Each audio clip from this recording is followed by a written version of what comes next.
Have you ever walked into a meeting feeling totally fine and then you leave and you just feel completely Oh, drained? no, no. Yeah, I know I have. And that is actually what we are diving deep into today with neuroscientist Dr. Tara Swart. Then good. She had some really fascinating insights in her interview on the Diary of a CEO YouTube channel Okay. about how stress is actually contagious and can even affect things like where your body stores fat. Oh, wow. So, like, it can make you gain weight. Yeah, so we're going to get into all of that. Okay. But first, what are your initial thoughts on this idea of contagious stress? Well, it all comes down to this idea of social contagion. Okay. You may have heard of it in relation to things like yawning, Yeah.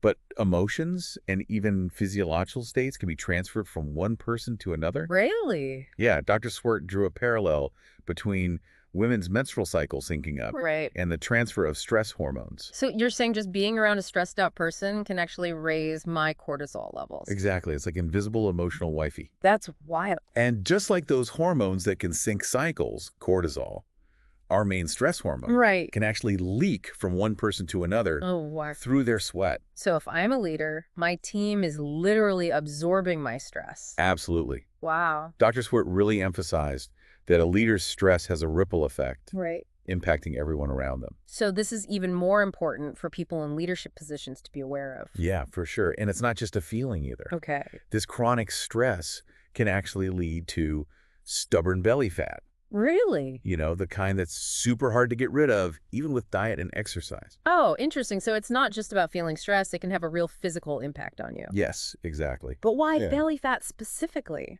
Our bodies are incredible machines designed for survival. Okay. Think back to the caveman days when food wasn't readily available. Yeah. Chronic stress triggered our bodies to store fat around the abdomen Interesting. as a survival mechanism. To protect the organs. Yeah, and to have energy reserves in case of famine. It's fascinating how those ancient adaptations still affect us today. It is. It really is. Even when we're not facing those same threats. Right. Dr. Swart actually shared a pretty funny story about this. Oh, yeah. A CEO's assistant publicly blamed her boss for her weight gain. Oh, no. She said it was because of his high stress levels. Oh, my gosh. It's funny, but it really drives home how impactful this can be on people. Right, for sure. So what can we do about it? Well, thankfully, Dr. Swart had some great advice on that, too. Okay, good. She talked about practical tips for reducing cortisol levels and building resilience. I like it. What did she say? She's a big proponent of exercise. Makes sense. Aerobic exercise in particular helps literally sweat out that cortisol. Oh, so you really are sweating it out. Yeah, and she also mentioned journaling Okay. or talking to a trusted friend to help process those stressful thoughts. So getting it out of your head and onto the page or into the ear of someone you trust. Exactly. I like it. She's also a big advocate for sleep. Oh, sleep is so important. Ideally, 8 hours and 15 minutes. Wow, that's very specific. That's so specific. Apparently, that's the sweet spot for our brains to undergo a deep cleaning process Great. through something called the glymphatic system. The The glymphatic system, it's like a waste removal system for the brain. Oh, wow. It removes toxins and waste products. While you sleep. Exactly. And get this, That. side sleeping optimizes that cleaning process. Oh, interesting. So if I'm not a side sleeper, She actually recommends a special pillow for people who aren't natural side sleepers. so I'm missing out on this brain cleaning action. Break. What's so special about this pillow? It helps to position your body correctly for optimal glymphatic drainage. I'm going to have to look into that. But even beyond sleep, Yeah. Dr. Swart highlighted the power of human connection Right. and the release of oxytocin. And oxytocin is the bonding hormone, right? Yeah. We know things like hugs can trigger it, Mm-hmm. but is there more to it than that? Absolutely. Even simple things like eye contact, particularly right eye to left eye, Interesting. and shared laughter can have the same effect. So even just sharing a laugh with a friend or loved one can have a real physiological benefit. Exactly. It releases oxytocin, which helps us feel more connected and bonded. Wow, and that's something we can do every day. Exactly. Dr. Swart also talked about neuroplasticity, Oh, yeah, that's one of her favorite topics. which is essentially that our brains are constantly changing and adapting even into adulthood. Right. It means we're not stuck with the brain we were born with. So we can actually rewire our brains for greater resilience, better emotional regulation, and even develop positive habits. Exactly. It's incredibly empowering. It is. Dr. Swart actually broke down the 3 key mechanisms of neuroplasticity, Okay. and they're pretty fascinating. What are they? Tell me more about that. First, there's myelination, which strengthens existing pathways in the brain, making them more efficient. Okay. Imagine paving a dirt road. It becomes smoother and faster to travel. Okay, that makes sense. Then there are synaptic connections, which form entirely new pathways. Okay. It's like creating a shortcut through the woods. You're forging a new route altogether. Oh, I like that analogy. And lastly, we have neurogenesis, Okay. which is the creation of entirely new brain cells, like planting new trees in a forest. Oh, You're adding to the existing structure. that is really interesting. Yeah, It's amazing to think our brains can actually change and adapt like that. it is. So this means it's not just about learning new skills. That's right. Dr. Swart made it clear that neuroplasticity can also be used to break negative patterns Oh, interesting. and build positive habits. Okay. She outlined a 3-step process for rewiring our brains. Okay, let's hear it. What are the steps? The first step is awareness. Okay. It's about recognizing those recurring thoughts and behaviors that aren't serving you. So those patterns that just keep popping up. Yeah, even when you wish they wouldn't. Got it. What's the next step? Once you've identified them, step 2 is focused attention. It's about understanding the triggers and consequences of those patterns. So like, why do you engage in these behaviors? Yeah, and what happens as a result. Yeah. Interesting. Journaling or reflecting on past experiences can be really helpful in this stage. So you're really digging deep to understand the why behind those behaviors. Exactly. What's the final step? The final step is deliberate practice. Okay. It's about setting an intention for how you want to behave differently. So you're being proactive, Right, and then actively seeking opportunities to practice this new behavior. putting it into action. Exactly. So are you saying that even if you've always struggled with something like procrastination, for example, you can actually train your brain to behave differently? Exactly. The key is repetition. Okay. The more you practice this new behavior, the stronger that new pathway in your brain becomes. Like building a muscle. Exactly. The more you use it, the stronger it gets. Dr. Swart also talked about the power of language and self-talk. Oh, yes. She's a big believer in that. What did she have to say about that? She argued that the words we use matter Okay. a lot. Okay. For example, reframing negative self-talk like, I'm a messy person, Yeah.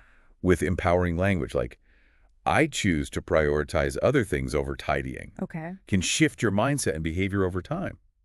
So it's about taking ownership of your choices Right. and not labeling yourself in a negative way. Exactly. She even suggests replacing the disempowering word need with choose to. Yes, it's such a simple change, but it can make a big difference. Right, because it makes you feel more in control. Exactly. And this idea of choice and personal responsibility ties into her view of manifestation. Right. She believes that manifestation is about using the power of our brains to create the lives we want. Yeah, it's not just about magical thinking or wishing for things to happen.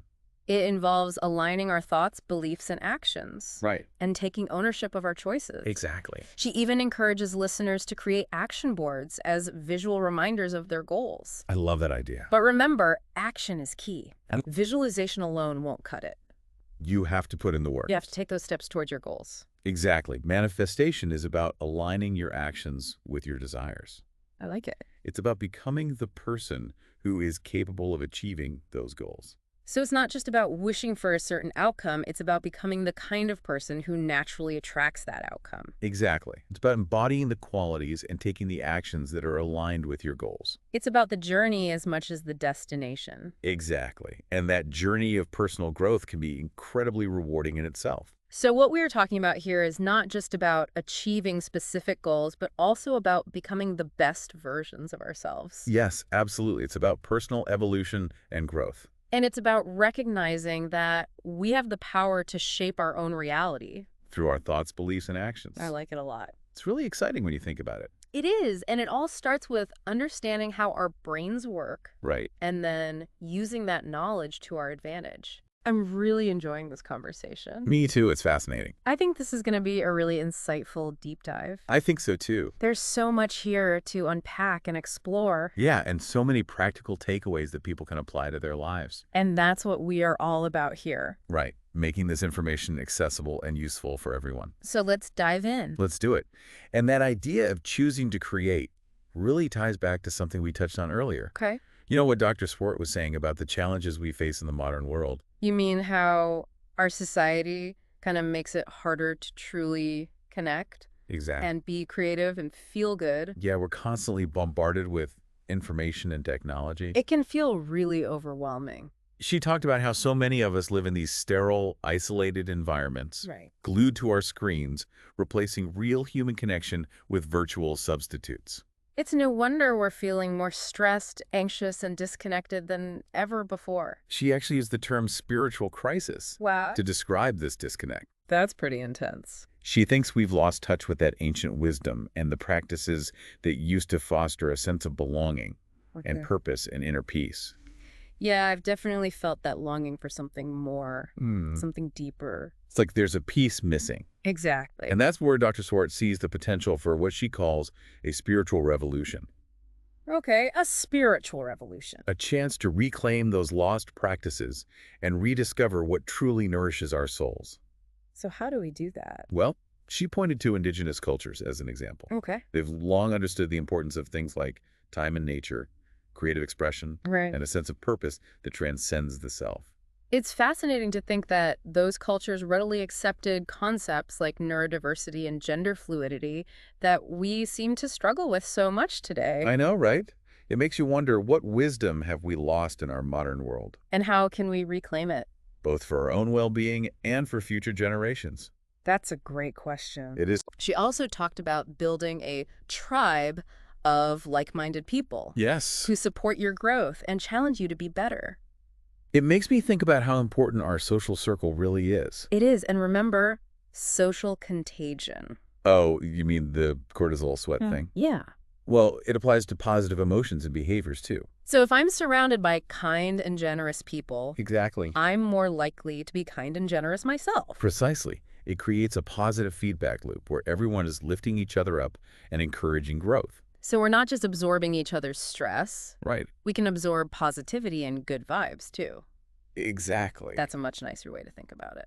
And this brings us back to neuroplasticity. Okay. By consciously choosing our environments and the Ah. people we spend time with, we can actually create conditions for positive change. So it's like we're setting ourselves up for success. Exactly. By curating our social circles and the information we allow into our lives. It's a powerful concept. It is. If I'm trying to make a change in my life, should I start by evaluating who I spend time with? It's a great place to start. Okay. Take stock of your surroundings. Okay. Who are you spending time with? What are you reading, watching, listening to? Are those influences helping me grow? Or holding you back? That's a great question to ask yourself. It is. She also emphasized the importance of deep, meaningful relationships. Yes, both romantic and platonic. Okay? Those connections provide a sense of belonging, support, and love, Right. which are all essential for our well-being. And she's a big advocate for co-sleeping. Oh, yes. She actually said that the physical closeness and the oxytocin release from sharing a bed with a loved one can be incredibly neuroprotective. That's true. She even shared a personal anecdote about that. Right, she noticed an increase in her own resilience after her husband kissed her goodbye one morning, Really? even though she was still asleep. Wow. It's amazing to think that small acts of physical affection can have that kind of impact. It is, and it makes me think about intuition. Oh, yeah. You know, that gut feeling that often guides us even when we don't have a logical explanation for it. She believes that intuition is a form of embodied wisdom. Okay. It's like a collection of experiences and lessons stored in our nervous system. So it's there even if we can't consciously access it. Exactly. So should we always trust our gut? She encourages us to, even when it doesn't make sense logically. Even if it seems irrational. Yes. It's about tapping into that deeper knowing that's within us. Do you have any tips for how to get better at tuning into your intuition? She suggested spending time in nature, Okay. engaging in creative activities, Okay. and practicing mindfulness. Those are all great ideas. They can help quiet the mind and allow us to connect with that deeper wisdom. So it's about creating space for that inner voice to emerge. Exactly. She also talked about creating a life that is aesthetically pleasing. Oh, yes. What did she call it? Neuroaesthetics. Right. She suggested surrounding ourselves with beauty. Whether it's through nature, art, music, even just arranging flowers in your home. I've definitely noticed that being in a beautiful environment just lifts my mood. Me too. It can have a real impact on our well-being. Our mood, our creativity, even our energy levels. That's about creating an environment that nourishes your senses and inspires you. It's like feeding your soul. Exactly. And it goes back to that idea of self-care. Taking care of your physical, emotional, and spiritual needs is the foundation. Right. for a fulfilling and meaningful life. It's not selfish to put your well-being first. No, not at all. In fact, it allows you to show up as a better version of yourself for everyone else in your life. Exactly. You can't pour from an empty cup. Dr. Swart emphasized those basics like sleep, hydration, a balanced diet, Mm-hmm. regular exercise. Okay. But she also highlighted the importance of finding your purpose, Right. expressing your creativity, Yes. and Yeah. nurturing loving relationships. It's about a holistic approach to well-being. Understanding that all these pieces are interconnected. And remember, you always have a choice Okay. in how you respond to challenges. You mean I can choose not to let stress overwhelm me? You can use it as an opportunity for growth Okay. and transformation It's about cultivating resilience, that inner strength. that helps you bounce back from adversity. That's so important. And it's not something you're born with You develop it through practice, and experience. so it's like a muscle that gets stronger the more you use it. Exactly. I like that analogy. Dr. Swart encourages us to see challenges as opportunities to learn and grow. Okay. It's about shifting your perspective. So you don't see setbacks as failures Right, you see them as stepping stones. on the path to success. Which reminds me of what you said about procrastination. Oh, yeah. You admitted you procrastinate on some things, I do. but you also said you don't really have a choice these days. It's true. Sometimes my responsibilities just force me to take action, It highlights the importance of accountability, whether that's a friend, a coach, or even an action board. to help keep us on track, That external support can make all the difference. especially when things get tough. Dr. Swart also talked about the power of visualization Right. and how we can harness it to achieve our goals. Like that study where people gained muscle just by imagining themselves lifting weights. I know, it's incredible, right? It is. It shows that our brains don't always distinguish between real and imagined experiences. So when we vividly imagine ourselves achieving a goal, our brains actually start creating the neural pathways to support that outcome. Exactly. It's like we're giving our brains a blueprint. For success. She encourages us to make visualization a part of our daily routine. Spending even just a few minutes each day imagining ourselves living the life we desire. And really feeling the emotions. Yes, as if it were already happening. It creates a stronger neural imprint. And increases the likelihood of those outcomes actually manifesting. I like that. And it brings us back to the importance of language Right. and how it shapes our reality. Dr. Swart gave some really powerful examples Okay. of how to reframe negative self-talk Okay. into more empowering language. Give me an example. So instead of saying, I'm a messy person, Right? you could say, I choose to prioritize other things over tidying. I like that. It's about taking ownership of your choices, And recognizing that we have the power to change. our thoughts, and our behaviors. And that leads to the idea of personal responsibility. Yes, she really believes that we are all ultimately responsible for creating the lives we want. So we can't blame our circumstances Or other people. for our unhappiness. It's about recognizing that we have the power to change our situation. I like that. It's about realizing that we are not victims of our circumstances, but creators of our own destinies. And it starts with having a vision For what you want. and then taking action to make it happen. Exactly. She encourages us to set clear goals And break them down into or smaller... manageable steps. Right. It makes the process less overwhelming. And increases your chances of success. And remember, it's okay to ask for help. You mean like from a friend or a therapist? Yes, having that support can make a huge difference. And she also reminds us to celebrate our successes along the way. Yes, even the small ones. It keeps us motivated. And reinforces those positive behaviors. That's a great reminder. She also talked about generational trauma Okay. and how experiences from our ancestors can actually impact us. Really? She explained that trauma can change how our genes are expressed, Okay. which can lead to a greater susceptibility. To things like anxiety and depression? Right. That's heavy stuff. It is. And she also talked about this idea of intergenerational epigenetic trauma. What is that? It means that traumatic events experienced by our grandparents or great-grandparents Okay. can actually be passed down through our DNA Wow. and affect our mental and physical health. It makes you realize how interconnected we all are. It does. And it's not just about our individual experiences. It's about the experiences of those who came before us. It's a lot to think about. It is, but the good news is, Okay. even though we can't change the past, Right. we can use neuroplasticity to rewire our brains And create a brighter future. for ourselves and our children. I love that. She also talked about forgiveness, Okay. both of ourselves and others. She believes that's essential for healing. And moving forward, It makes sense. holding on to anger and resentment Just keeps you stuck in the past, and prevents you from experiencing true joy. and peace.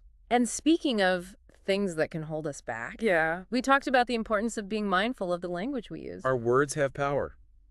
She actually avoids using the word need Right. because she thinks it creates a sense of lack. And disempowerment.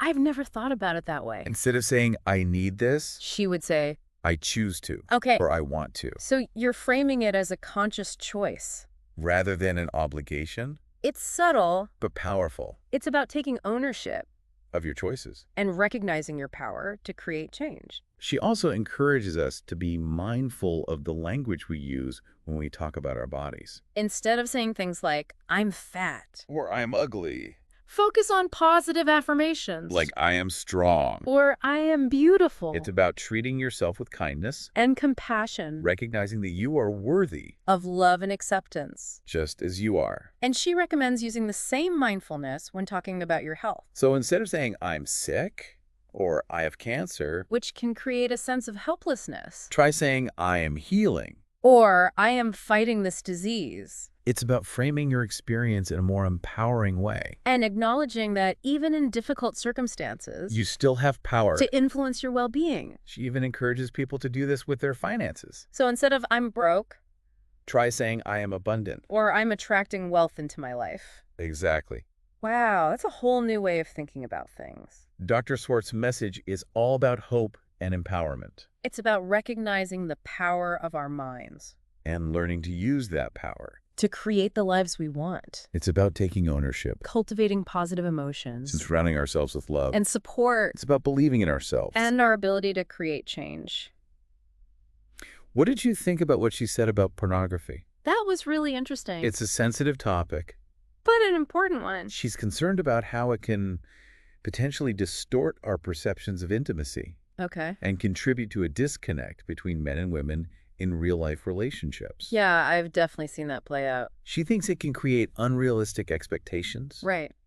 and desensitize people. The nuances of genuine human connection, It's definitely something to think about. especially with how prevalent it's become, It makes you wonder, how is our consumption of media including pornography, shaping our beliefs and behaviors? in relationships. That's a great question. It is. Speaking of relationships, she also talked about dating in the modern world. I'm curious to hear her thoughts on that. Well, she said she doesn't use dating apps. Really? Why not? She prefers to meet people organically. I guess the apps can feel kind of superficial. She thinks they can create a sense of detachment. Yeah, like you're shopping for a person. Instead of connecting with someone on a deeper level. That makes sense. She also talked about the importance of setting clear boundaries in relationships. Both romantic and platonic. Right. She believes that healthy relationships are built on mutual respect, trust, and open communication It's about being honest about your needs and expectations and being willing to walk away. from relationships that aren't serving you, That can be challenging. especially if you've invested a lot in the relationship. It can be really hard. But we deserve to be in relationships that make us happy That support us. and that bring out the best in us. It's about prioritizing your own well-being. In not settling. And that goes back to self-love. And self-worth. When we love and value ourselves, We attract better relationships. we don't tolerate disrespect. She also talked about the differences between men and women. In terms of intuition and emotional intelligence, I'm curious what she had to say about that. she believes that women tend to be more in touch with their intuition Okay. and more comfortable expressing their emotions. That rings true. Of course, those are generalizations, Every individual is unique but she encourages everyone to develop their emotional intelligence because it's essential. for healthy relationships. What does that actually look like, though? It involves being able to identify and manage your own emotions, Okay. as well as understanding and responding to the emotions of others. That makes sense. She also talked about the role of culture in shaping our beliefs and behaviors. What did she have to say about that? She said she's been studying indigenous wisdom Oh, interesting. and is really impressed by their understanding of things like neurodiversity and gender fluidity. She believes these cultures have a lot to teach us. About acceptance Diversity. and living in harmony with nature. It's a good reminder that our culture isn't the only way, Of seeing the world. and there are many other valid perspectives out there. She encourages us to be open-minded And curious. about other cultures. Exactly. It can broaden our understanding of ourselves and the world around us. It's about expanding our horizons. She also talked about spirituality. I was hoping she would touch on that. She believes that spirituality is about connecting with something greater than yourself. Now there's God. Nature. Or your own inner wisdom. She encourages us to explore different spiritual practices Okay. and find what resonates with us. Like meditation, Prayer, yoga, spending time in nature. or even just being present in this moment. It's about finding what helps you feel connected. Connected to something bigger than yourself. Exactly. I like that a lot. She also had some interesting insights about the impact of technology. Oh, yeah. She believes that technology can be both a blessing and a curse. It definitely has its pros and cons. It connects us with people all over the world. Gives us access to information. Makes our lives easier in many ways. But it can also be addictive. Distracting. And isolating. That's why she encourages us to be mindful of our technology use. And make sure it's serving us. Not controlling us. So set boundaries around screen time. Be intentional about the content you consume. And make time for real-life interactions. It's about finding a healthy balance. Between the benefits of technology And the importance of human connection. This has been a great conversation. I agree. Dr. Swart's insights are truly inspiring. He's given us so much to think about. And so many practical tools to help us create the lives we want. I'm grateful for her wisdom. And for this opportunity to share it. With you. Me too. Hopefully you've gained some valuable insights. And inspiration from this conversation. I hope you take her words to heart. And use them to create positive change. In your own life. It's been a privilege to deep dive into Dr. Swart's work. It has. And I'm excited to continue exploring these ideas with you. Let's keep the conversation going. What are your takeaways from this deep dive? Well, for me, one of the most fascinating things we talked about is just how much power we have over our own brains. It's almost like we've been handed the keys to this incredible control panel, but most of us don't even know it exists. Exactly. We get stuck in routines and beliefs. And even language patterns. That limit us. But the good news is, They can change. Dr. Swart's work is so hopeful. She's basically saying you can change your brain. You're not stuck with the same old wiring. I love that. She talked about how soft wiring is replacing hard wiring. Okay. Meaning that even deeply ingrained patterns From childhood. or even past generations Then they shifted. with effort. And the right techniques. So even if you grew up in a really chaotic household, You're not destined to be disorganized forever. right, you can learn new habits. New ways of thinking. It's about consciously rewiring those neural pathways. I like that. And remember, it's not about being perfect. It's about making progress. That's a great reminder. We don't have to beat ourselves up when we make mistakes. It's all part of the process. What about her 3-step process for change? Remember awareness. Focused attention. And deliberate practice. It's about taking those intentional steps. Making mistakes. Learning along the way. It's a journey. Not a destination. She also talked about having a creative outlet. Yeah. Whether it's dancing or painting. Even just appreciating beauty in nature. And those activities have real benefits for our brains. They promote neuroplasticity. Reduce stress. Boost your immune system. It's like a win-win-win. And it doesn't have to be some grand artistic pursuit. Even small things like humming a tune or arranging flowers can make a difference. I love that she emphasizes finding what brings you joy. And incorporating it into your life. Even in small ways. Me too. I think that's the beauty of this whole conversation. Yeah. It's about taking these scientific insights and applying them to our everyday lives. To create more joy, connection, and fulfillment. It's about becoming conscious creators. Of our own reality. Rather than passively reacting to what life throws at us. I think that's a great takeaway. You have more power than you realize. You can change your brain. Your habits. Even your destiny. So, what will you choose to create? That's the question Dr. Swart leaves us with. Hopefully it sparks some reflection. And inspiration for all of you listening. This deep dive has been a fascinating exploration. The brain. And human potential. And I can't wait to see what it inspires in you. Thanks for joining us. On this journey of discovery, it's amazing how much control we actually have over our own brains.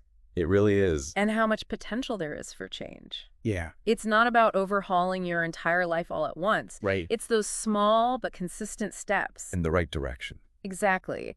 And Dr. Swart's work really emphasizes that. She believes we can create happy and healthy and fulfilling lives. Regardless of our circumstances. Yeah. It's about tapping into that power of our minds. Right.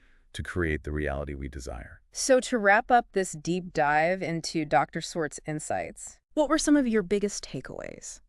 Well, for me, one of the most fascinating things was that idea of rewiring. Oh, She yeah. kind of reframed the idea of hardwiring in the brain. It's not as fixed as we once thought. We're Exactly. not stuck with the same patterns forever. And that's so empowering. That soft wiring idea, Mm-hmm. that even deeply ingrained patterns, Yeah. maybe from your childhood, Right. even from past generations, Can be shifted. with effort and the right techniques. Exactly. Yeah. So even if you grew up in a really chaotic environment, You're not destined for a life of disorganization. right, you can learn new habits, new ways of thinking. You can rewire those neural pathways. It's not about being perfect, though. That's a good reminder. It's about progress. We don't have to beat ourselves up. When we make mistakes, It's all part of the process. what about her three-step process for change? Oh, You yeah. remember focused attention. Deliberate practice. It's all about making mistakes. Learning along the way, It's a journey. not a destination. And what about her thoughts on creativity? Oh, yeah, that was a good one. Having some kind of outlet is so important. Whether it's dancing or painting, Whatever brings you joy. and those activities can have tangible benefits. They promote neuroplasticity, reduce stress. They can even boost your immune system. It's like a win-win-win. And it doesn't have to be some big artistic pursuit. Even humming a tune or arranging some flowers. Right. Small things can make a difference. And I love that she emphasizes finding what brings you joy, And incorporating it into your life, however you can. even in small ways. I think that's really the beauty of this whole conversation. Yeah. We can take these scientific insights And apply them to our lives. and create more joy, connection, and fulfillment Become more conscious creators of our own reality. rather than just reacting to life. That's powerful. I think that's the perfect takeaway from Dr. Swart. Yeah. You really do have more power than you realize. You can change your brain, your habits, even your destiny. So what will you choose to create?